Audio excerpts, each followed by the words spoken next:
Hi, and welcome back to SP Live and today's show. What's needed and what's next in oil and gas? A fireside chat with Rod Larson, CEO of Oceaneering.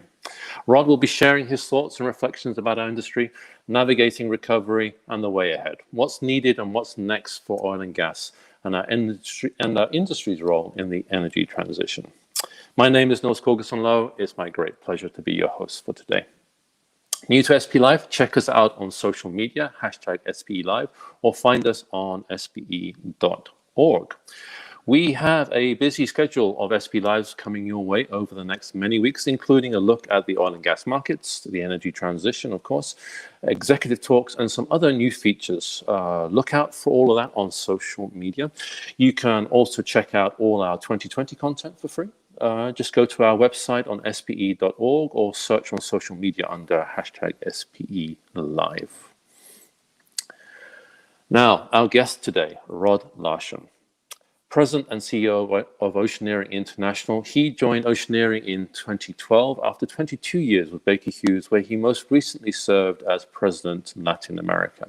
He is an MBA alumni from Rice University and holds a Bachelor of Science degree in Electrical Engineering from North Dakota State University. In addition to his position on the Oceaneering Board, Rod serves on several board of directors, including New Park Resources, American Petroleum Institute, API, and is the 2020-2021 chair of the Petroleum Equipment Services Association, PESA, that represents the oil field services industry. Oceaneering International, for those of you not in the know, a leading global provider of engineering services and products, primarily of the offshore energy industry. Through the use of its applied technology expertise, Oceaneering also works in defense, aerospace, and commercial theme park industries. End of year results 2019, it had revenues of $2 billion and has approximately 8,500 employees working in locations around the world. So a relatively substantial business. Rod, welcome to SP Live. Hey, thanks, Neil. It's great to be here. Fabulous to have you here. Thank you for making the time. Obviously, you have a very busy schedule, so very grateful that you're here and here to share your thoughts on the oil and gas industry, navigating this recovery as we try and make our way out from COVID-19 and the oil price crash. And looking ahead, just a quick reminder to our audience, fingers on buzzers and keyboards, you have a unique opportunity to ask Rod questions and also make comments about what you see as the energy transition and the challenges ahead. So please share your thoughts, questions with us on the social media chat boxes. So, Rod, yes, let's kick us off. Energy transition, it's the sort of big topic, big buzzword that everybody's talking about. So what do you see our industry and yourselves in the industry? Where do you see us as an industry and yourselves in the energy transition? Well, I would say, first of all, just to paraphrase, I think the rumors of our death have been greatly exaggerated. Everybody thinks that oil and gas is going away. I don't know how many times I've seen that headline, this is going to kill big oil, or, the COVID is the final nail in the coffin and all these things. But I just think you don't have to look very far back in history to realize that doesn't make a lot of sense. And if I think about in my lifetime, we've gone from with this idea that we'd found all the oil there was to find and we were going to run out of oil. There was an energy crisis. I mean, a lot of people remember those headlines. And yet we went out and we found more oil. We found it in deep water. We found it in tar sands. We found all this additional oil. And and then we got to the point where, we were finding great oil, but the prices were high because some of these things we were doing were new. And, a lot of the shale work we were doing was new and it was expensive, and deep water was expensive, and tar sands were expensive. And we had oil companies that said they could barely break even at $100 a barrel. And we fixed it. We went out and we found, better fit for purpose technology. We got better at the routine. We did the factory that has become U.S. shale. I think so. We've proven that, okay, now we can bring the price down. I think thinking about what comes next, what about U.S. energy independence? U.S. was never going to be energy independent, yet through the shale revolution, we are. And so to think about what comes next, a lot of it is, can we be clean? Can we be clean enough to get a public mandate to continue what we do and provide the energy the world needs? And I think you would be remiss if you didn't look back at history and say, we can do this.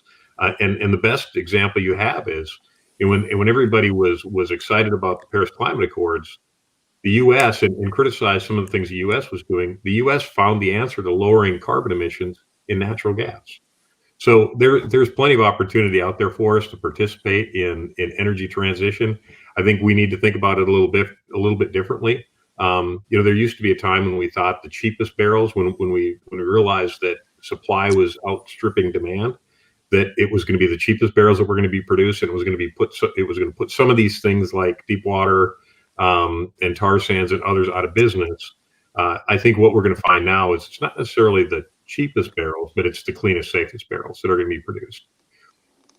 Oh yeah, thank you, Rod. So yeah, opening up there, so the cleanest, safest barrels, getting that public mandate you mentioned, which is very important for us to move forward as an industry, and that's part of the big focus of energy transition is clean energy. So as a company, what's your Oceaneering strategy in navigating and even pivoting on this energy, maybe engineering transition? What's the path ahead for you guys?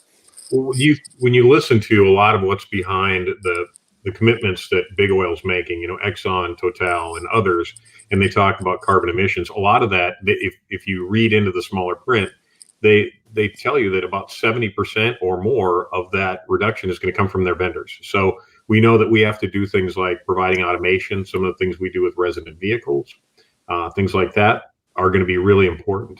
The reducing the carbon footprint, instead of having a tender vessel on location for weeks, we can drop off an ROV, do the work, and the vessel can come back and pick it up when it's around, if you will. And integrity management, making sure that all the infrastructure that's used, we don't have fugitive methane, we don't have oil spills, we don't have any of these things that put us on our heels when we talk about our right to participate. So Oceaneering can provide a lot of those services. And when I break our strategy, our corporate strategy down, we have three components, and that's number one. We need to be on the leading edge of the oil field. We need to be prepared to take the oil field into this next generation that is cleaner and safer and cost effective. And so all of the things we're doing there, I think, helps. And then, we also need to prepare for growth industries. Where do we go after this? And I think that's going to be some of the things we do around all the work we've done with NASA, all the work we've done with the government, being in the theme parks and the entertainment business. Those are all natural offshoots of what the company has always done. And so marine expertise and things like that. And we think there's a lot more to come there. People movers, autonomous people movers, AGVs for factory floors, all things we do that allow us to continue to leverage what we do well, even if oil and gas over the decades does have that gradual decline. Okay, yeah, no, that's really encouraging to hear, particularly the sort of that pivot, as you said, to other industries. You mentioned defense and NASA and autonomous vehicles and theme parks even. So, looking back on last year with COVID-19, it was a real pressure year for many, not just oil and gas, but other industries. So with your corporate strategy, did it put additional pressure and focus, what were some of the challenges that you faced last year with COVID-19 and coming through that?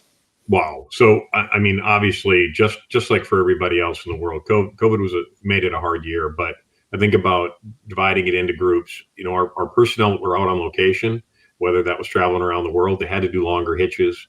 They had to undergo long quarantine periods before and after work. So it just made work harder. And it really, they were resilient. They were dedicated. They mustered all that they needed to make that happen. Our people on the shop floors had to learn new ways of work. They had to isolate themselves, create work cells, all these things to stay safe while we continue to deliver product. And then we had 4,500 people that switched to remote work. And so this whole new way of working for the whole company was pretty challenging. But in the midst of that, we had a lot of other things that we needed to do. So this commitment by management and by all of the people in Oceaneering to say, we're not letting this be an excuse. We're going to actually use it as a competitive advantage. We're going to show people that, we work around the world. We've worked in harsh environments and adverse conditions, and this isn't different because we have a lot of work to do. Yeah, good. Again, a lot of other companies have said that they've tried to utilize that challenge as sort of as a pivot, to use that word again, and try and look for upsides and new ways of doing business. You mentioned there that readiness to serve, being able to mobilize your workforce virtually. What were some of the other upsides and business improvements that you were able to achieve, in terms of organization and structure and that sort of thing, and work efficiency? Yeah. So if I kind of break it down, I would start with number one. We had done a lot of work, and I'll maybe add some detail to this at the end, but we'd done a lot of work already coming into 2020 to be a more efficient company, because we just knew all the stuff I said about energy transition. We just had to be a better version of ourselves to be competitive, and we'd started that, and so we had to stick with that. A lot of that was really good because it was more remote work. It was being more tech enabled. It was, more rapid innovation, rapid development, those kinds of things. Just flawless execution in harsh environments, is almost everything we do is harsh environment, and then being hyper efficient in our process. So we had all of these things that we were really excited about doing, because not only are they important, but that's the kind of company that people want to work for. And we know that oil and gas has a challenge in attracting the very best talent. So we need to do that. And we couldn't take a year off. So I think we used the sense of urgency of COVID to keep us to deliver that. And then we leveraged things that we were good at. We have a global mobility group, which is all about assigning crews and understanding who has passports, who can go where, who's closest, who can get on a flight. That was a competitive advantage. So we were able to leverage that really well. Obviously, we became much better at remote work, like a lot of people did. But I was really excited at how fast it happened. But all of this makes us better able when we talk about getting into the AGV business, competing in people movers and some of these things. Where we're going to be up against the best tech companies in the world. So, and no offense to my brethren in the oil and gas where I grew up, but we can't just be oil field good. We need to be world class good if we're going to compete with Siemens and in some cases Amazon, Tesla. So, these are people that are sometimes customers and sometimes competitors. Yeah, absolutely. I hear what you say there. And it's, it was a big dislocation, I guess, last year for everybody in terms of having to reposition how they work. So looking ahead, as markets begin to recover, we got returning activity, oil prices stabilizing, it's rising to a certain degree. You mentioned, expanding your business operations to outside of oil and gas. So, what are your hopes and expectations, not only just for oil and gas, but, as a business looking ahead? What are your hopes? I think for oil and gas, writ large, we need a rational approach. We need sort of to level the expectations and the facts. So this rational, stable approach to energy transition, we need stable supply, we need stable pricing, we need a stable regulatory environment more than anything else. I mean, we need to be able to do this because a science-based, market-driven approach to where energy comes from, it's really important. And I think there's a lot of great books out there if you read them, and you got to make sure that you get your information from a lot of different places so you don't get skewed one way or another. But really, when we talk about if we don't have that market-driven approach, the poorest people in the world are going to suffer.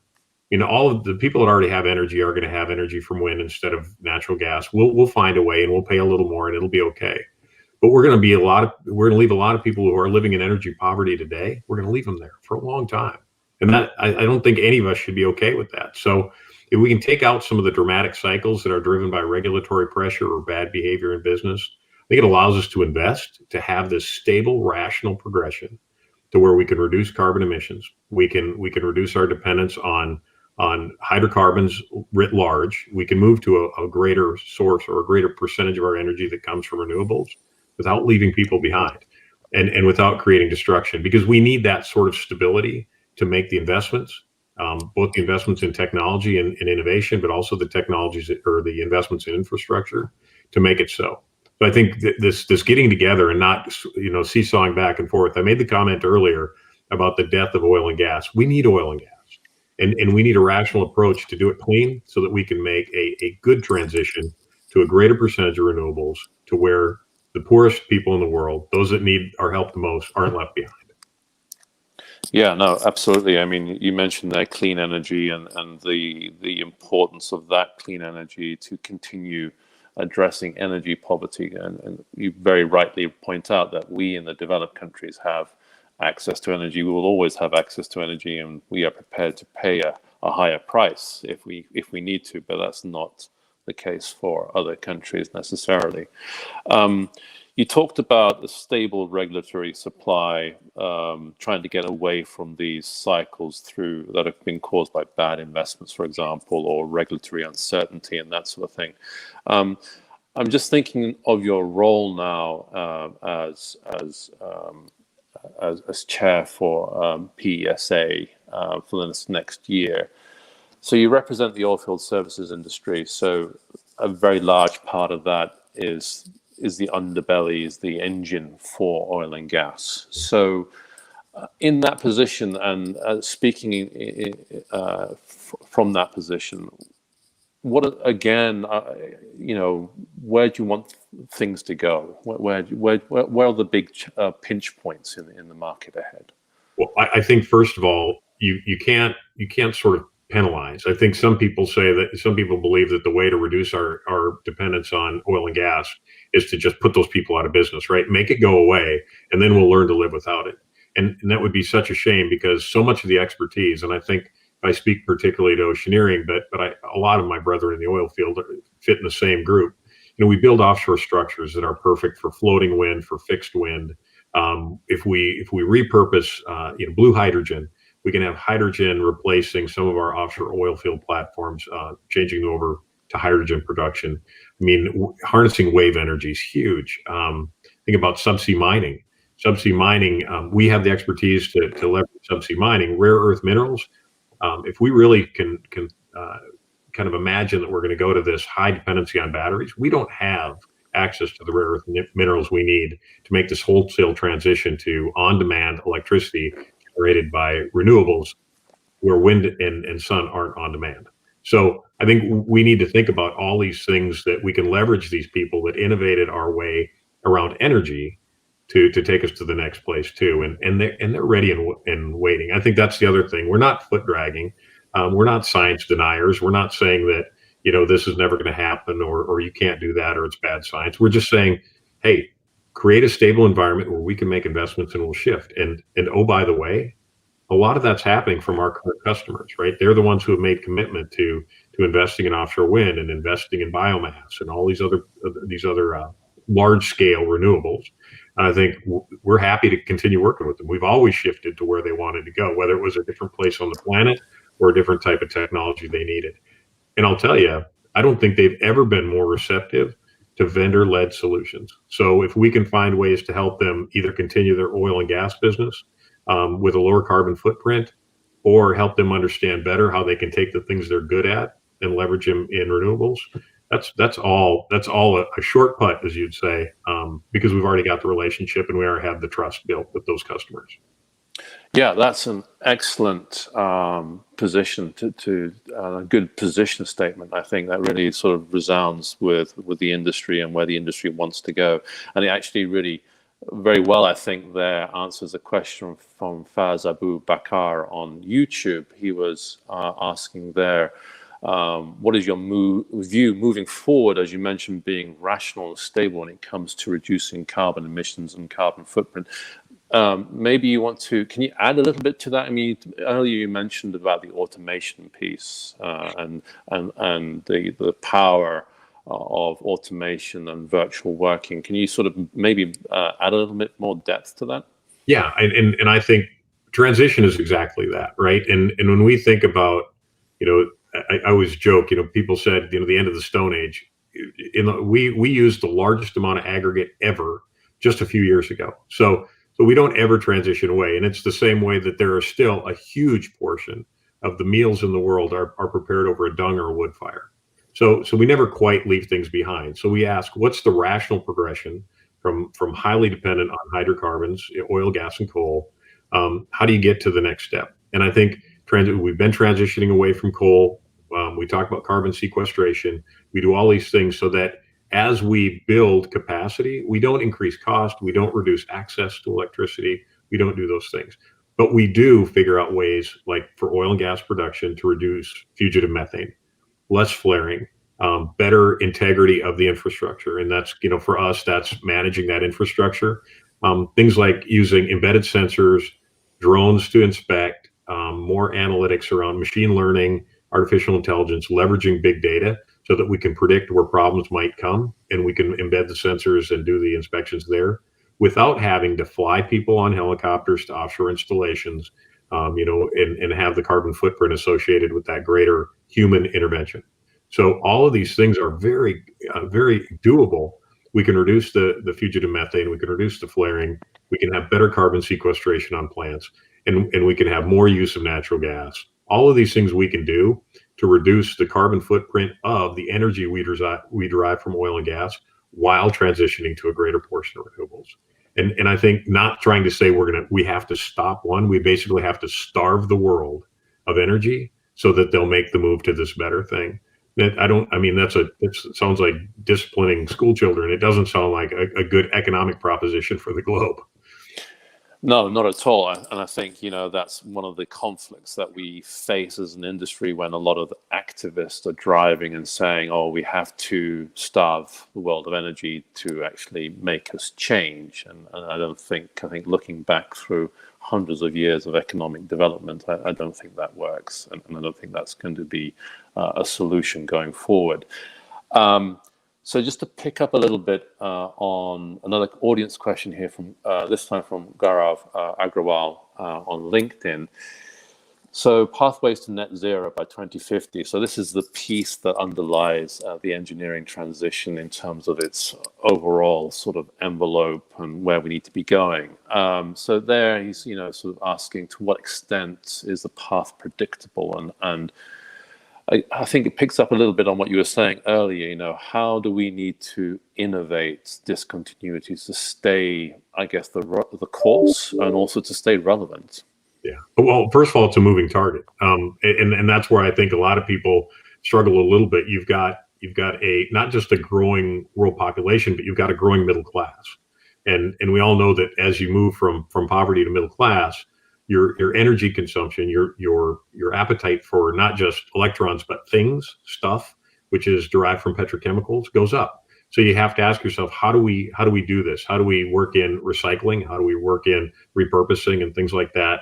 How do you create that step of what net zero means too? Do we have other ways of reducing carbon and carbon emissions? Can we remediate by reforestation? And all these things that we're talking about, biomass in the ocean, can we replace all the plastic floating around in the ocean with more biomass that, just like reforestation helps cleanse the atmosphere? I think it's all these moving pieces, and I think Gaurav, you got it. There is a discontinuity, but we got to figure out, number one, do all the things that are good, rather than saying we're not going to do this because we're afraid that good is the enemy of great. And by saying that, meaning if we transition from coal and oil to natural gas, will that preclude us from ever making that final step to being completely hydrocarbon free? I don't think it does. But why not take the easy paths, the known technologies, make the replacements, make the investments so that we can get there? I think if we think that we are going to, and use another, I love analogies. If we think we're just going to wait until we have enough energy to jump the Grand Canyon rather than jump 6 feet at a time, it's going to be really hard to get there. We need to take the known path because, iteration, right? We're a society of petroleum engineers. So all you engineers understand iteration is magic. And the faster you can iterate, the better. And so thinking that we're going to come up with this grand solution rather than taking the steps every day, it's going to make it take longer. Yeah, I think that's a really powerful message that you put across there, that we take the known paths, and we mentioned earlier CCUS, that's an opportunity for oil and gas to really move forward in terms of if we capture carbon from somewhere, then we can re-inject it into reservoirs and that sort of thing.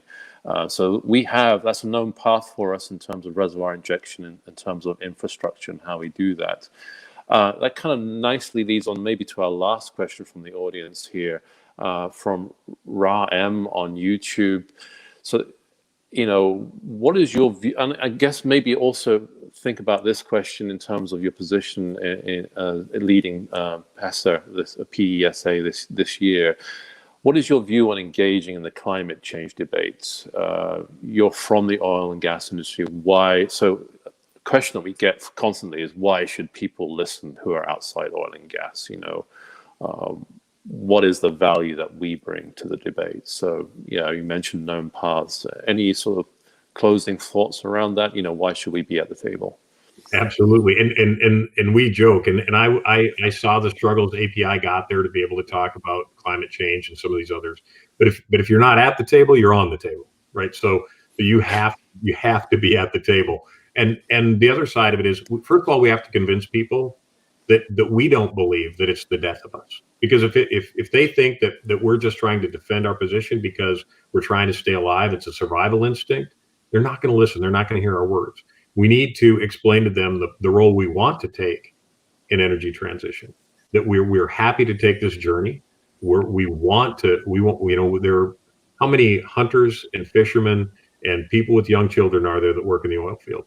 We don't think about this differently than anybody else. We want a clean earth for our kids to live on and our grandkids and so on and so forth. So we're engaged. We have skin in the game, and we don't feel like we're out digging our own grave if we support energy transition. We know that we've got a role to play. We know that we've adapted in the past and we will continue to adapt. And we're happy to do that. So I think, first you need to convince people that I'm on your side. I'm okay with this. I am happy to be part of it. But let's find a way together that, number one, is supported by science and market driven, that we can actually get there and doesn't put other people at a loss. And I think if we talk about it in that way, and we have the expertise, we have been providing most of the world's energy for a while, we can help the world get there.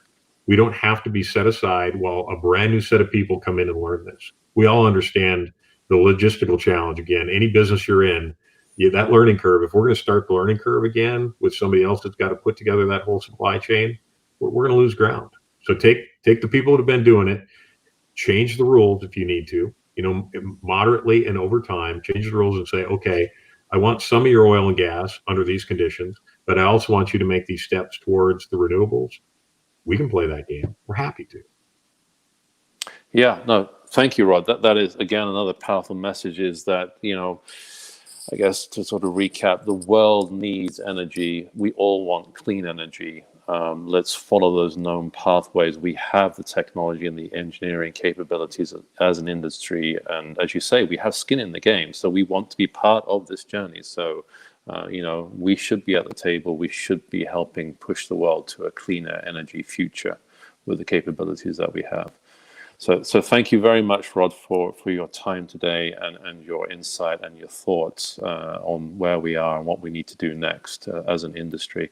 Very much appreciated for your time today. So thank you. It was great to be here. Thank you. So thank you, audience, for all your questions and comments. Really, really good engagement today. So thank you very much. More SPE Lives this week and next week. So watch out for our schedule. Catch all our content on demand for free. #SPE Live. It's on YouTube or LinkedIn. You can search for us there or go to SPE.org webpage and live events, and you'll find us there. Thank you to the SPE Foundation. SPE Live is made in part possible by sponsorship from the SPE Foundation. Thank you to Jason and Asher, our production team today, for making this possible. Also, thank you to Gaurav Agrawal for making this production also possible today with our guest, Rod Larson. So thank you, everybody. Have a great day, and we'll look forward to seeing you soon. Thank you.